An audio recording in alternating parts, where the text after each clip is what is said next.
Good morning, everyone. I am so looking forward to the service today. Scott has prepared a fantastic homily about being a teammate. And when we dove into the idea, there are so many fantastic examples of teamwork within sports, music, within congregations, and throughout our world. You'll see all of the music today is from groups of folks, including some of our very own. We had a marriage proposal surprise in the pre-service music. We've got a flash mob at the end, and honest connection and insight throughout. Welcome to any of you who are new joining us today. We are very glad to have you, and the faces that I've known for years, I am very glad to see you as well. Let us gather in friendship, love, and in with teamwork. As you probably know, our new minister, Reverend Denise Gouch, will begin working with us on September 1st. And if a need arises during this transition time, until then, please reach out to our administrator, Chris, at the email address on the screen, and she'll be able to direct your concerns to the correct people to be able to help. Thank you so much for your loving support of each other and leadership during this time. I'm very excited about what's coming next.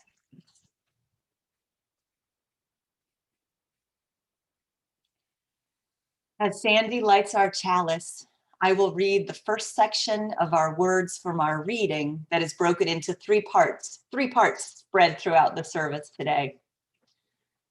Show Up Hungry by Elizabeth Guillen. I got off work at 7 p.m. and did that thing where you chase the bus a little bit, but then realize you won't make it and walk sheepishly back to the bus stop. I'm already an hour late to Sunday night singing at the Lucy Stone Cooperative, a UU affordable housing co-op in Boston. I could get on the bus to this community where I was first a member of the planning team and now a board member. This place where, despite my leadership role, I still find myself questioning whether and how I belong. I give myself a little pep talk, reminding myself that I'm allowed to show up late and hungry and in need of a song.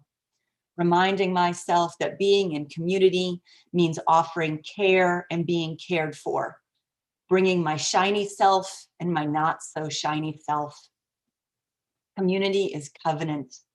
It's the promise of a bowl of soup, metaphorical for some, literal if Sarah Jane knows you need soup, and a song when we gather. It's love in the form of a welcoming, in the form of a welcome. Laid bare, it is the succor and accountability of doing that thing together that we cannot do alone.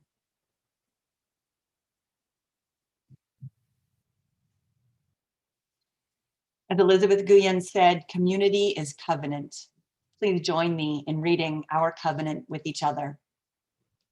We covenant together to make a welcoming community, to walk together in the way of truth and love, to seek the life of the Spirit as it is known by each person, to support each other in thought, word, and deed as we work to build a better world.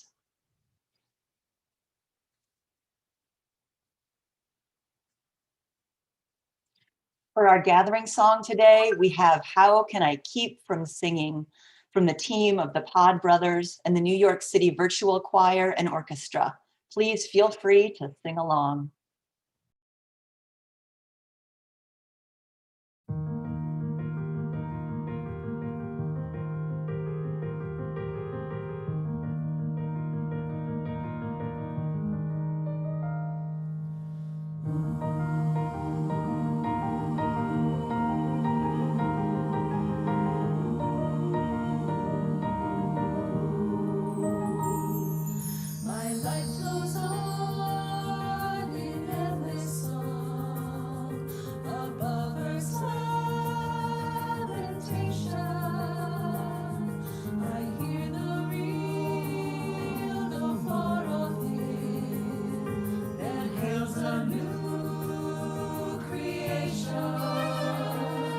No storm can shake my inmost heart, while to that rock Since love prevails in ember, how can I keep from seeing?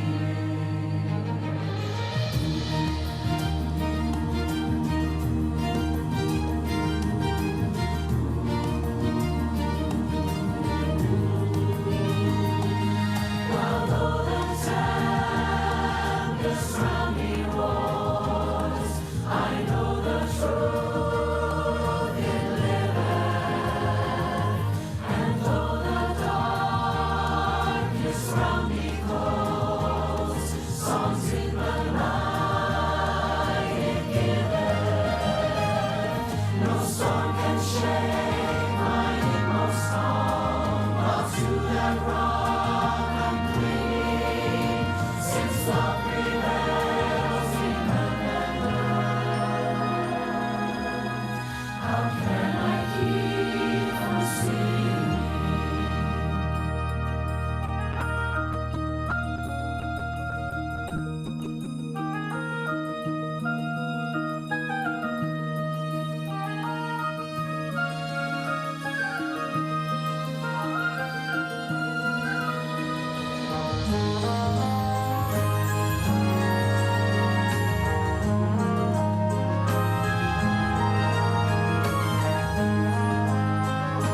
In case you wondered why we left all of the credits at the end, it's because if any of those people's parents happen to show up at our service, I want them to know that their child is getting credit. So for our Time for All Sages today, Scott found an awesome video with Elmo and Team USA fencers Tim Morehouse and Daryl Homer. Enjoy. Hi, I'm Daryl Homer. And I'm Tim Morehouse. Oh, and Elmo's Elmo. Whoa. Mr. Tim, a little help? No problem, Elmo. Oh, boy. Oh, Mr. Tim and Mr. Daryl are here to talk about teamwork. Mr. Tim? Yes, Elmo. What do you know about teamwork? Well, Elmo, teamwork means working together with your friends or teammates to achieve a common goal. Oh, cool. Mr. Daryl, how do you know so much about teamwork? Well, you see, Elmo, we're in the U.S. Olympic men's fencing team. That's why we have these special masks. Oh, that's cool. And when you're on an Olympic team, or any team, you can work together as a group to help your teammates be the very best they can be. You can cheer each other on, or you can encourage your teammates to do better. And even if you don't win, you can still be happy for your teammates. Oh, boy. Teamwork sounds like a good time. Oh, you know what? We use teamwork to talk about teamwork. You're Yeah. right, Elmo. Yeah. Teamwork!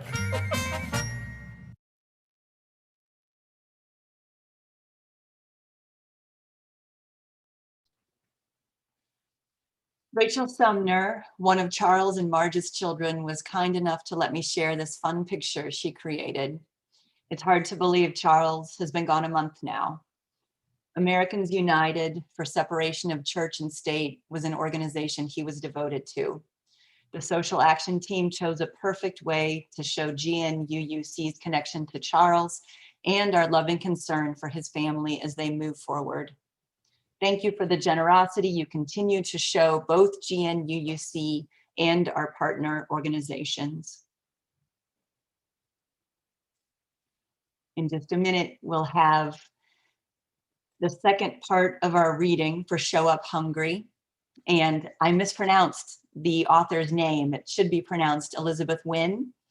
And one of the things I love about the team, that is the worship folks who are working behind the scenes, Jesse very lovingly sent me a message that said, I think it's pronounced like this. And it was just a way of helping me be better so that we're all better together. So thanks, Jesse.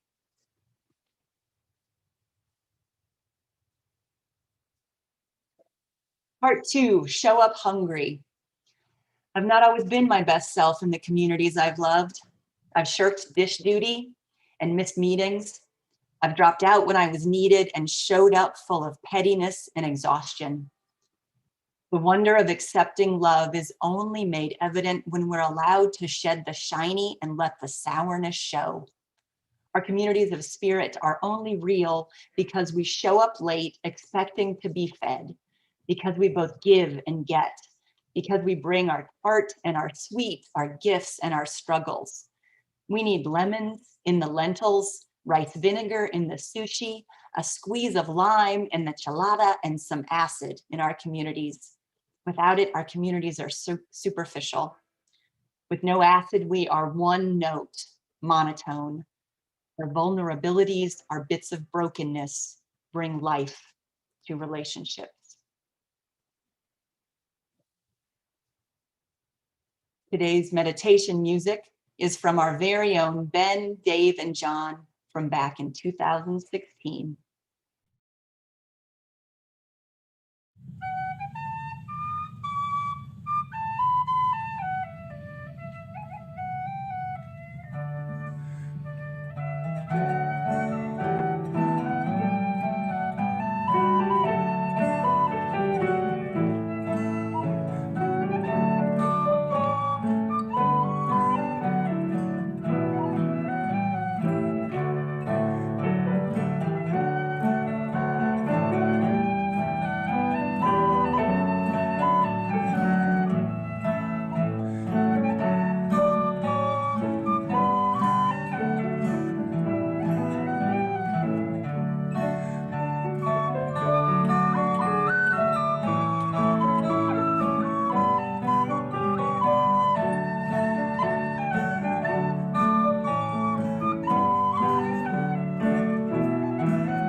And I didn't realize it, but Jesse's good ears heard Fran was there on the piano too. So thank you, all of you, for making such great music. And I look forward to being able to share it in person again. I can tell you for certain that Scott is one of the best things to come out of the pandemic for GNUUC. He and his family came to church right before we shut down, and they continued showing up virtually. And being the fantastic teammate he is, when asked if he would like to join the worship team, he responded with his typical enthusiasm and supportive spirit. Scott is a dad to 3 great boys, Mikey, Amir, and Aiden. He also strives to be the best husband he can possibly be to his amazing spouse, Marisha. When he isn't flying passengers across the country or driving boys back and forth to karate, he likes to go for a bike ride, breathing in the air and soaking up the sunlight. Now here's Scott to talk about being a teammate. Thanks, Jenny. And good morning, everybody. I'm Scott. And that picture you just saw of my family was from 3 years ago at my Finney flight at Tyndall Air Force Base, Florida. Air Force flying squadrons typically have a little ceremony at one's final flight at an assignment, either before they move on to the next base or, like in this case, at the end of a career. It's a fun time where a bunch of family and friends come out to the airport or the aircraft, the ramp where we park the jets, and they douse you with water and champagne as you climb down the ladder, and a bunch of congratulatory hugs and pats on the back.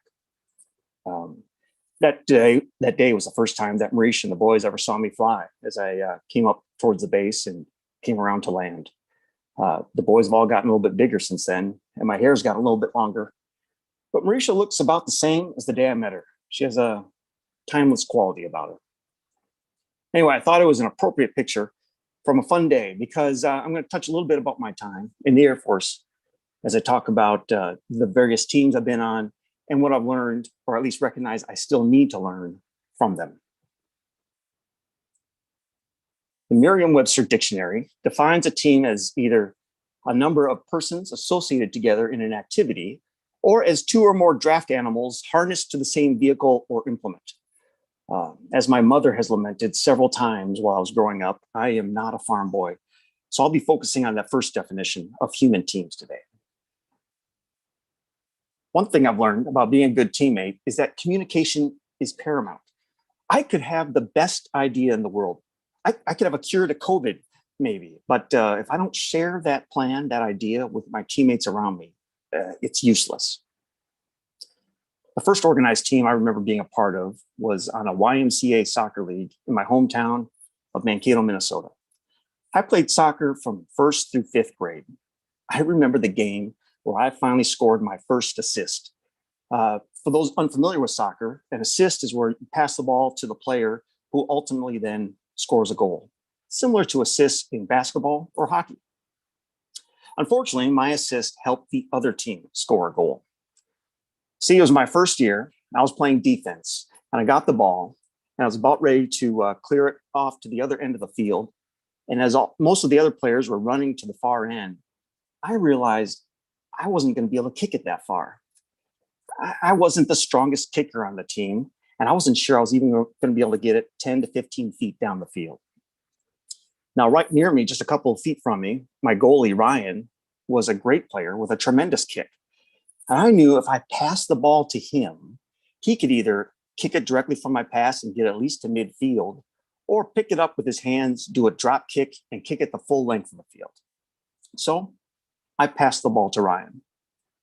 Unfortunately, he was not expecting that whatsoever and was not ready for the ball. The other team still had one forward down on our end of the field. He saw this miscue, came over, got the ball, kicked, and scored a goal. I assisted the other team getting a goal. Now, instead of, had I shared that plan with Ryan, even with a quick yelling, "Hey, Ryan," that play would have absolutely turned out differently. And my career as a soccer player could have taken a different turn. Another thing I've learned is that everyone on the team is important. There is no unimportant person or role on any team. It takes everyone to fill their role, do what they can in order to create a successful team. In high school, I marched in the Lancers high school marching band for 5 summers. From 1989 to 1993, I marched and played one of the bass drums in our bass line. Our marching band program lasted 2 months during the summer. It started in early June with a week of 8-hour-a-day practices where we practiced the new music for that summer season and practice marching in step together as a unit. Then our season would continue with about 20 to 30 parades and field concerts through the end of June and to the end of July. Now, if you happen to march in a parade someday, you want to request to be in front of the horses. I was in a parade in Calgary, Canada, and we were right behind a Canadian Mounted Patrol unit. They were on horses. And about halfway through the parade, I slipped on a horse apple. And I thought for sure I was going to fall smack right on my back with my bass drum still attached to me, crushing me on my chest. Now, fortunately, I was able to keep my balance, but I was sweating it there for a couple seconds. Anyway, when you get 180 or so people all wearing the same uniform, marching down the street, and they're all marching in step with the same gait and cadence, they stop looking like individuals and they appear as a single unit, a giant wave of color and sound coming at you down the street. But for that image to work, everyone needs to be in step. Everyone needs to march at the pace that we've been trained for hours and hours throughout the summer. Because if one person is off, maybe starting with the wrong foot or maybe a slightly off beat, that stray foot or pants leg, it sticks out and it's easy for anyone to see from the sidelines. It's almost like the saying, a chain is only as strong as its weakest link. What I learned from this team is that there are no unimportant members of the team. We had leaders of the band, the drum majors, the captains of the horn line, flag line, and drum line, seniors with lots of experience who'd marched for 4 or 5 years.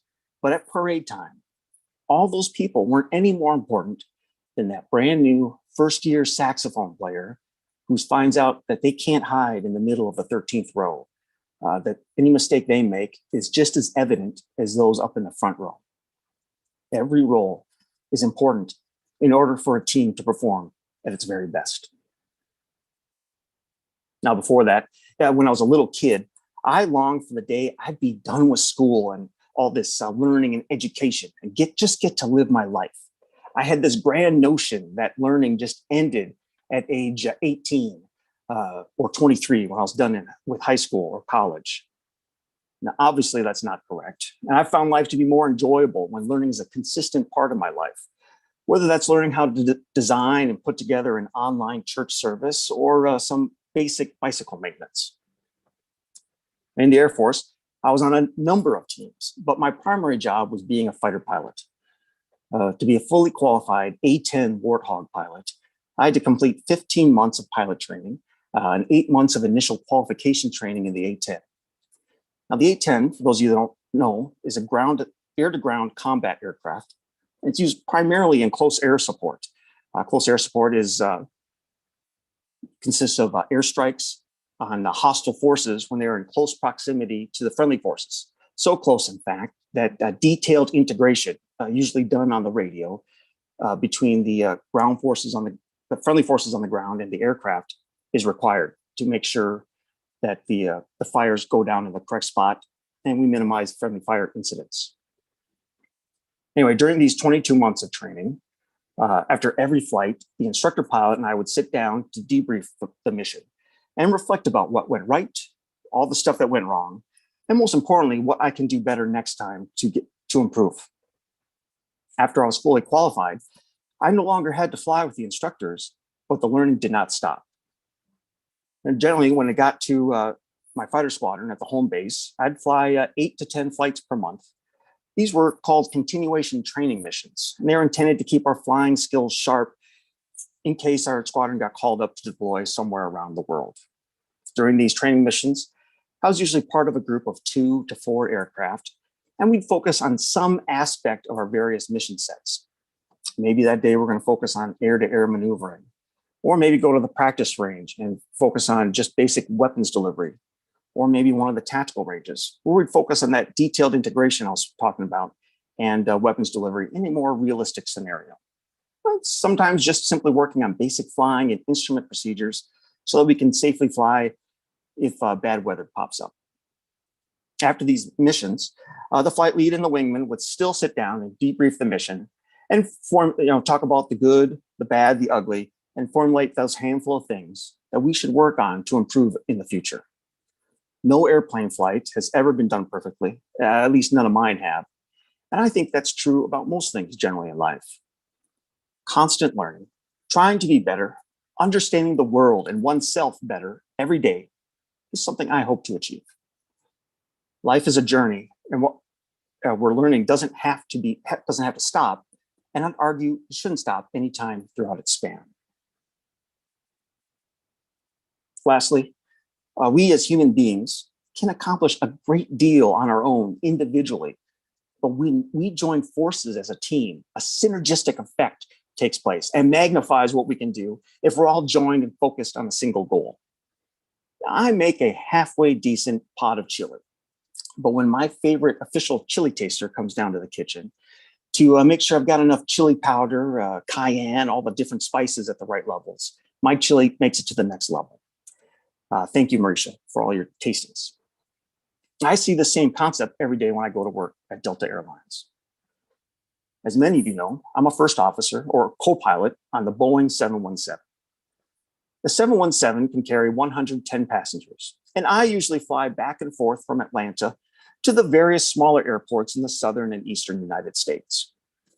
Now, when I first got hired, I was initially thinking that the team I was joining was simply the captain and me, getting everything put together, the paperwork, and getting the jet ready to safely take the aircraft and the passengers from point A to point B.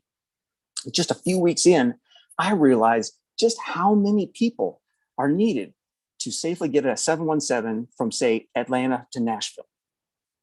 First, we need 2 pilots, 3 flight attendants on the aircraft. At the Atlanta airport, there's 3 to 4 people that come on the jet between each flight to clean the seats, the lavatories, the whole cabin to get it ready for the next flight. We have 1 to 2 gate agents up checking passengers onto the flight. I usually see about 4 to 5 bag handlers loading people's luggage and various cargo underneath. We have 1 dispatcher. He sits at the Delta headquarters. And the dispatcher creates the flight plan, gives us the route of flight, how we're going to get from point A to point B, all the fuel planning, any weather or pertinent information, and then tracks the flight as we fly it from their computer station. 1 person drives the refueling truck so we can get gas on the airplane. We have 1 caterer, brings on the drinks and the small bags of snacks for everyone to enjoy. 1 person drives the aircraft tug vehicle, which pushes the jet away from the gate and to the taxiway. And that's always done with 2 safety observers, 1 on each wingtip, making sure that the aircraft doesn't hit anything on the way back. And then when we land in Nashville, we need all those people, the baggage handlers, the safety observers, the gate agents, to safely get into the gate and get all the passengers and luggage off. Now that's 30 people that work together as a team for the common goal of getting 110 people safely to Nashville. And we need each and every one of them. And in that 30 people, I was just counting the folks that are directly linked to that flight. They touch that flight specifically in some way. In addition to that, there's the customer service folks at the the airport ticket counter. There's the TSA agents that let people in through security. The various aircraft mechanics who work tirelessly for us to keep those jets airworthy. Air traffic controllers, either at the airport control tower or at en route radar facilities, keeping aircraft from hitting each other on the ground or in the air. I know I'm missing some people, but that's a lot of folks that are working together to help people travel, to visit other people and other places. It amazes me every time I fly that all these people can come together and work towards a common goal. So communication, every teammate is important. Lifelong learning and a cumulative effort of a number of people coming together for a common goal are just 4 of the things that I've learned or realize I still need to learn from the various teams that I've been fortunate enough to be a part of in my life. Thank you, everyone, for sharing this time with me. I appreciate you. Have a great week. Thanks.